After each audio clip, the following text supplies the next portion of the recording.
గౌతమ్ గారు నమస్తే సార్. నమస్తే అండి. సార్, అంటే మనం ఇప్పుడు దాకా కూడా వ్యక్తుల మీద చాలా ఎక్కువగా చేయలేదు అనాలిసిస్లు. ఎప్పుడు కూడా అవును. పార్టీలు డిఫరెంట్ డిఫరెంట్ ఇష్యూస్ మీద చేస్తున్నాం. కానీ ఇష్యూస్ బేస్డ్‌గా ఎళ్ళేవాళ్ళం. అవును, కానీ ఒక వ్యక్తి మాత్రం సోషల్ మీడియాలో కానీ లేకపోతే మనం మెయిన్ స్ట్రీమ్ మీడియాలో కానీ చాలా ఇంపాక్ట్ క్రియేట్ చేస్తున్నాడు అనమాట. ఆయన హ్మ్. పెమ్మసాని చంద్రశేఖర్ గారు. ఆయన ఏంటంటే అవును. మనకి యుఎస్ లో బాగా బిజినెస్ ఎస్టాబ్లిష్ చేసుకొని సక్సెస్ఫుల్ అయ్యి మాతృదేశానికి ఏదైనా చేద్దాం అని చెప్పేసి ఇప్పుడు వచ్చేసి మన గుంటూరు ఎంపీగా పోటీ చేస్తా ఉన్నారు. సో అవును. గుంటూరు ఎంపీగా పోటీ చేయడం వల్ల ఏంటంటే ఇండస్ట్రియలిస్ట్ కూడా అవటం వల్ల ఈయన్ని గల్లా జయదేవ్ గారిని కంపేర్ చేసుకుంటా ఉన్నారనమాట. గల్లా హ్మ్. జయదేవ్ గారు కూడా ఇలాగే ఎన్ఆర్ఐ అండ్ అలాగే ఆయన ఇండస్ట్రియలిస్ట్ బిజినెస్లు ఉన్నాయి, చాలా సాఫ్ట్ స్పోకెన్. ఈయనేమో అంటే ఈయన కూడా ఇండస్ట్రియలిస్ట్ యుఎస్ లో ఉండొచ్చారు, కాకపోతే ఏంటంటే చాలా హార్డ్ హిట్టింగ్ గా ఉన్నాయి అనమాట ఈ మాటలు కానీ చేతలు కానీ. సో డెఫినెట్ గా ఏంటంటే తెలుగుదేశంలో చూసుకుంటే one of the most potential leader లేవో అనిపిస్తా ఉన్నారు. అలాగే ఈయన పనితీరు కానీ లేకపోతే ఈయన మాట తీరు కానీ చూసుకుంటే ఈయన ఒక ఎంపీ అవడానికి రాలేదు. ఈయన ఈయన టార్గెట్ ఇంకేదో ఉందని అయితే అనిపిస్తుంది అనమాట. ఈయన ఎప్పుడు చెప్పేది ఏంటంటే నాకు అధికారం ఇచ్చి చూడండి, నేను ఏం చేయగలనో చూపిస్తాను అంటారు. ఈయన బేసిక్గా పోటీ చేస్తుంది ఎంపీనే, కానీ ఈయన మాటలు కానీ ఈయన చేతలు కానీ ఏంటంటే ఎంపీ స్థాయిని మించి ఎక్కువ టార్గెట్ చేస్తున్నట్టు కనబడతా ఉందన్నమాట. ఒక్కటి సార్, అంటే బేసిక్గా రీజనల్ పార్టీల్లో వీళ్ళు ఎంపీలుగా పోటీ చేస్తున్న వాళ్ళు ఆ, అంతకన్నా ఎక్కువ ఏం చేయగలుగుతారా? ఎందుకంటే ఇక్కడ అంతా కూడా వెల్ స్ట్రక్చర్డ్ వెల్ కంట్రోల్డ్ కదా ఈ సిస్టమ్. ఏం నేషనల్ పార్టీ లాగా కాదు, రేవంత్ రెడ్డి హ్మ్. లాగా వెళ్ళిన 5 సంవత్సరాల్లో ముఖ్యమంత్రి అయిపోవడానికి. అలాగే వీళ్ళు ఇలా ఓవర్ ఎంతూజియాస్టిక్ గా ఉండటం వల్ల వీళ్ళకి లాభమా నష్టమా? ఎందుకంటే డెఫినెట్ గా పార్టీలో ఓవర్ ఎంతూజియాస్టిక్ గా ఉన్నారు, ఇంకా హై ప్రొఫైల్ కి ఏం చేస్తున్నారంటే డెఫినెట్ గా ఇంటర్నల్ పాలిటిక్స్ ఉంటాయి, అలాగే పైనుంచి కూడా నొక్కే ఛాన్సెస్ కూడా ఉంటాయి అన్నమాట. సో ఇలా ఎన్ఆర్ఐలు పాలిటిక్స్ లోకి వచ్చి రియాలిటీ గ్రహించకుండా దెబ్బతింటారంటారా? ఎలా ఎలా చూస్తారు మీరు దీన్ని? ఇది రియాలిటీ గ్రహించకుండా దెబ్బతినేదేమీ లేదండి. ఇది ఏంటంటే ఒక స్ట్రాటజీ. ఇప్పుడు ఎన్నికల్ని ఎదుర్కోబోతున్నాడు కాబట్టి ఆయన ఎక్కువగా ఎస్టాబ్లిష్ అయ్యే ప్రయత్నమే చేస్తారు. ఎవరైనా చేయాల్సింది కూడా అదే. కాకపోతే ఆయన ఒక రీజనల్ పార్టీలో మెంబర్ అయి ఉన్నాడు కాబట్టి ఇప్పుడు ఆయన్ని గెలిపిస్తే ఆయన ఏం చేస్తాడు అనే మాటని ఆయన యాక్చువల్గా చెప్పకూడదు. మా పార్టీని గెలిపిస్తే మేమేం చేస్తాము అనేది అక్కడ రావాల్సిన మాట. మా పార్టీ, మేము, మా విధానాలు, మా మా పరిపాలన ఎలా ఉంటుంది చూడండి అని చెప్పాల్సిన అవసరం ఉంది ఒక పార్టీలో ఉన్న వాళ్ళకి. నాలాగా ఇండిపెండెంట్ అయితే దానికి నేనేం చేస్తాను అది ఫైన్. దానిలాగా అది వేరే. కాకపోతే ఈయనేంటి చాలా ఆ, ఎక్కువ హైప్ క్రియేట్ చేసుకున్నాడు ఆయనకైనా. ఆయన రావటమే పెద్ద హైప్తో క్రియేట్ అయ్యి వచ్చాడు. ఏదో పుస్తకాలు రాసుకుంటూ ఇంకా ఏదో చేసుకుంటూ వచ్చాడు. ఇక్కడ ఆల్మోస్ట్ ఆల్ అధికారంలో ఉన్న జగన్మోహన్ రెడ్డిని ఢీ కొట్టడానికి తలపడి మరీ వచ్చాడు. ఆ ధైర్యానికి మాత్రం హ్యాట్స్ ఆఫ్ చెప్పాల్సిన అవసరం ఉంది. రావటమే ప్రతిపక్షంలోకి వచ్చాడు. ప్రతిపక్షంలోకి వస్తున్నాడు అని అంటేనే ఆయన దూకుడు ప్రదర్శించాల్సిన అవసరం చాలా ఎక్కువగా ఉంటుంది. ఎందుకంటే అధికారం కైవసం చేసుకోవాలి అని అంటే దూకుడుతోనే మార్గం. అంతకు మించి సాఫ్ట్ అండ్ దీనిలాగా ఉన్నాడు అని అంటే ఆయన్ని కొంచెం పట్టించుకోకుండా పక్కకు పెట్టేసే అవకాశం ఉంటుంది. అది కూడా ఇప్పుడు ఫస్ట్ టైం చేస్తూ ఉన్నాడు కాబట్టి కొంచెం ఓవర్ ఎంతూజియాస్టిక్ గా కూడా ఉంటారు. అది అవసరం కూడా. ప్రజల్లోకి చొచ్చుకొని పోవాలి అని అంటే ఒక ప్రొఫైల్ లేని వాళ్ళు, అంటే ముందున్న ప్రొఫైల్ కాదు నేను చెబుతోంది. ముందున్న ప్రొఫైల్ తోటి పెమ్మసాని చంద్రశేఖర్ అంటే ఎవరికన్నా తెలుసా? అసలు ఆయన పోటీ చేస్తున్న గుంటూరు నియోజకవర్గంలో ఎంతమందికి తెలిసే అవకాశం ఉంది అంటే అది పెద్దగా ఏముండదు. ఆయన 5,000 కోట్ల రూపాయలు సంపాదించేంత చాలా నాలెడ్జ్ ఉన్న పర్సన్ కావచ్చు. ఎన్నో ప్లాన్లు ఆయనకు ఉండొచ్చు. పాలిటిక్స్ మీద ఆయనకి భయంకరమైన అవగాహన కూడా ఉండొచ్చు. కానీ ఈ దూకుడు ఎందుకు ప్రదర్శిస్తారు అని అంటే ప్రజలందరికీ వాళ్ళ నోళ్ళల్లో పట్టడానికి, వాళ్ళకి బాగా ఆకట్టుకోబట్టడానికి. ఎందుకంటే యాక్షన్ ఫిల్మ్స్ ఎంత ఫోర్స్ఫుల్గా ప్రజల్లోకి వెళ్తాయో, కథ ఓరియంటెడ్గా ఉండేవి కానీ, సెంటిమెంటల్ ఓరియంటెడ్గా ఉండేవి కానీ, ఏది లైటర్ వెయిన్ పాయింట్స్ కానీ చాలా తక్కువగా వెళ్తాయి. అవి స్లోగా ప్రజల్లోకి ఎక్కాలి. ఆ, ఒకళ్ళ నుంచి ఒకళ్ళు మౌత్ పబ్లిసిటీ తోటి సినిమా చాలా బాగుందంట అని ఒకళ్ళకొకళ్ళు చెప్పుకుంటూ మళ్ళీ మళ్ళీ చూస్తారు. అదే యాక్షన్ ఫిల్మ్ అనుకోండి, ఒక ఆ, మంచి మెగాస్టార్ లాంటి ఒక హీరో చేసిన యాక్షన్ ఫిల్మ్ అయితే దానికి ఊరు చెప్పాల్సిన పని లేదు, దానికి మౌత్ పబ్లిసిటీతో పనే లేదు. వాళ్ళకు ఉండే ఫ్యాన్స్ తక్కువగా ఉన్నప్పటికీ కూడా న్యూట్రల్ పర్సన్స్ కూడా చూడాలి అని అంటే యాక్షన్ ఫిలిము, ఇది ఒక డ్రామా ఫిలిము, ఇందులో హైపర్ యాక్టివ్గా ఉంటుంది, హై ఆక్టైన్ యాక్షన్ ఉంది అని అంటే దానికి వెంటనే టికెట్లు తెగుతాయి. అలాంటి డిఫరెన్స్ ఒకటి ఉంటుంది ఇందులో. కొత్తగా వచ్చే వాళ్ళకి ఆ దూకుడు అవసరం. కానీ ఆయన మాట్లాడే మాటనే కొంచెం తట్టుకొని పట్టి మాట్లాడాల్సిన అవసరం ఉంది. నాకు అధికారం ఇచ్చి చూడండి నేనేం చేస్తాను అని యాక్చువల్గా ఆ పర్సన్ మాట్లాడకూడదు. పార్టీకి అధికారం ఇవ్వండి, మేమేం చేసి చూపిస్తామో అని చెప్పాల్సిన అవసరం ఉంది. కాకపోతే ఇప్పుడు ఎన్నికలు దగ్గరలో ఉన్నాయి కాబట్టి పార్టీ కూడా కొంత చూసి చూడనట్టుగా వదిలేయచ్చు. కానీ అధికారం వచ్చిన తర్వాత అయితే పెమ్మసాని చంద్రశేఖర్ గారు ఏమీ చేయలేరు. ఏం చేస్తారు? జగన్మోహన్ రెడ్డిని తీసుకెళ్లి జైల్లో పెట్టగలుగుతారా? పెమ్మసాని చంద్రశేఖర్ పెట్టగలుగుతాడా? ఆయనకి మంత్రి పదవి కూడా ఇవ్వండి కావాలంటే, పెట్టగలిగే అవకాశం ఉందా? దీని గురించే ఇంతకుముందు మనం కూడా మాట్లాడుకున్నాం ఒకసారి, లోకేష్ రాసిన రెడ్ బుక్ గురించి. ఆ రెడ్ బుక్ లో ఉన్న పేర్లన్నిటి మీదటే ఏమేం చేస్తాడు అని ఒకసారి చర్చ చేసుకున్నాం. పేర్లు నోట్ చేసుకోవటం, కావాలంటే వాళ్ళ మీద యాక్షన్ తీసుకోవటం, ఈ దాంట్లో చాలా తక్కువ పర్సంటేజే ఉంటది. అది ఎప్పుడైనా సరే ఏదైనా ప్రాసెస్లో రాజకీయబద్ధంగాను ఇప్పుడు రాజకీయం నడుస్తున్న దాంట్లో గనక ఏదైనా చెయ్యాలి అని అంటే రెడ్ బుక్ లో పేర్లని లోకేష్ కూడా ఏం చేయలేడు. అది మాత్రం వాస్తవం. కావాలంటే ఆ పదవి నుంచి పీకి ఇంకోసారి వేస్తారు. ఏం చేస్తారు? ఏం చేయగలుగుతారు? జగన్మోహన్ రెడ్డిని జైలుకు పంపించినట్టు వీళ్ళందరినీ జైలుకు పంపించగలుగుతారా? అంటే వీళ్ళు పంపించారని కాదు నేను అంటోంది. మరి కేంద్రంలో ఉన్న ఈ అధికారంలో ఉన్న సోనియా గాంధీ పంపించిందని జగన్మోహన్ రెడ్డి వాపోతుంటాడు కదా. అలాగనే వీళ్ళందరినీ జైలుకు పంపించగలరా? జైలుకు పంపించడం అనేది చాలా కష్టం.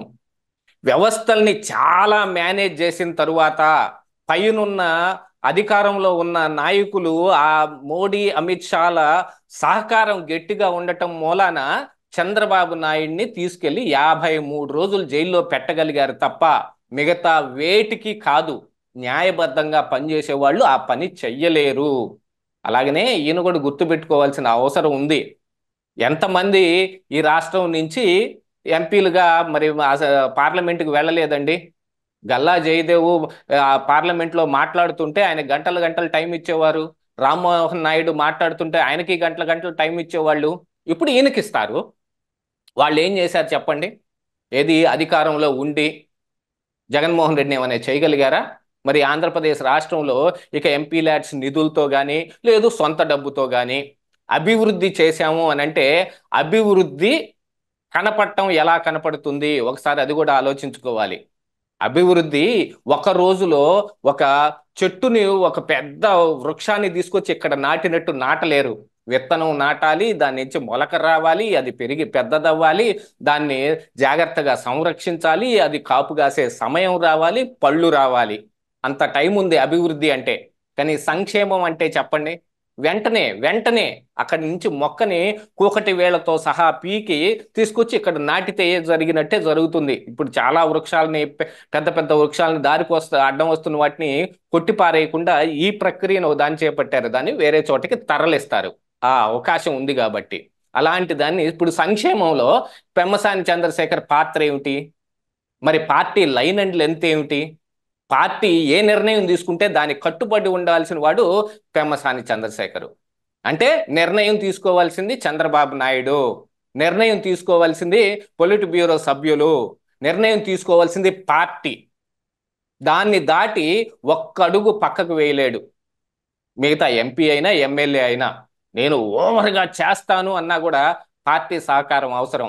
కానీ ఇంత ఎంతూజియాస్టిక్గా ఉండే వాళ్ళకి రానున్న కాలంలో అధికారం కైవసం చేతిలోకి వచ్చేసిన తరువాత వీళ్ళకి ఎంత ఇంపార్టెన్స్ ఉంటుంది, పార్టీలో వీళ్ళని ఎలా చూస్తారు, అది కూడా అవసరమే ఉంది. చాలా మంది జూనియర్ ఎన్టీఆర్ ఇప్పుడు మళ్ళీ తిరిగి తెలుగుదేశం పార్టీలోకి వచ్చేస్తే అబ్బా చూడండి ఇంకెలా ఉంటుందో అని అనుకుంటారు. కానీ అక్కడ ఏమవుతుంది? గ్రూప్స్ డివైడ్ అయిపోతాయి. ఇప్పుడు నెక్స్ట్ చంద్రబాబు నాయుడు తరువాత ఈ పార్టీని లీడ్ చేయాల్సిన లోకేష్కి అటు జూనియర్ ఎన్టీఆర్కి మధ్య రెండు విభేదాలు, ఒక అడ్డుగోడ కట్టుకుని ఎవరి గ్రూప్ వాళ్ళు మెయింటైన్ చేసుకోవాల్సిన పరిస్థితి వస్తుంది. ఇప్పుడు మరి పెమ్మసాని చంద్రశేఖర్ కూడా ఇప్పుడు నడుస్తున్న పందా అయితే గనక ఈ విధంగానే ఉంటది. ఈయన గ్రూప్ని ఈయన తయారు చేసుకున్నాడు అని అంటే మళ్ళీ కాంగ్రెస్ పార్టీ లాగానే అధికారం ఉన్నప్పుడు కుక్కలు చింపి నిస్సర చేసినట్టు చేసేస్తారు పార్టీని. అధికారం పోయిన తర్వాత అవసరం కోసం, అధికారం కోసం కలిసి ఉన్నట్టుగా ఉంటారు, మళ్ళీ అధికారం రాగానే కొట్టుకుంటారు. ఇలాంటి పరిస్థితులు ఏర్పడతాయి. అందుకని వీళ్ళు కూడా అర్థం చేసుకోవాలి, మనం ఏమిటి, మనం ఏం చేయగలం, ఎంత చేయగలం.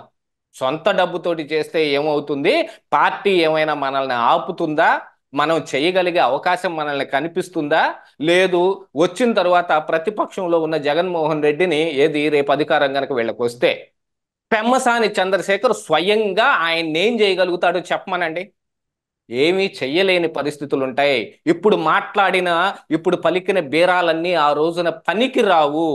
ఇవి ఎన్నికలకు వెళ్ళటానికి పనికొస్తాయి. ఎన్నికల్లో అబ్బా గొప్ప నాయకుడు వచ్చాడు మనకని ప్రజలు ఫీల్ అవటానికి పనికొస్తాయి. సినిమాలో హీరో లాగానే ఆ హీరో 10 మందిని పడేసి వేరే ఉతుకుడు ఉతుకుతాడు. అదే బయటకు వస్తే ఆయన కొట్టగలుగుతాడా చెప్పండి? ఒక్క రౌడీని కూడా కొట్టలేడు. కావాలంటే రౌడీలందరూ కలిసి ఆయన్ని కొడతారు.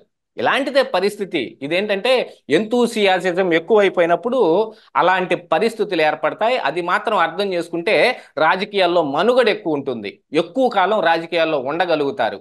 ఆ విషయం అర్థం చేసుకోవాలి ఎవరైనా కొత్తగా రాజకీయాల్లోకి వచ్చేవాళ్ళు. అంటే ఇప్పుడు ఒక వ్యక్తికి అంటే అంబిషన్ ఉండటం కానీ ఓవర్ అంబిషియస్గా ఉండటం కానీ నేను పెద్ద తప్పుగా అనుకోను. కాకపోతే ఏంటంటే వాళ్ళు ఎంచుకునే పార్టీలు కరెక్ట్గా ఉండయా లేదన్నది ఇంపార్టెంట్ అనమాట. ఎందుకంటే రీజనల్ పార్టీల్లో మీకు ఎంతైనా సరే నాయకత్వం అంటే ఒక ఫ్యామిలీ స్ట్రక్చర్ లేకపోతే ఒక పార్టీ స్ట్రక్చర్ ఉంటే మనం దాన్ని దాటి బయటకు వెళ్ళాం అనమాట.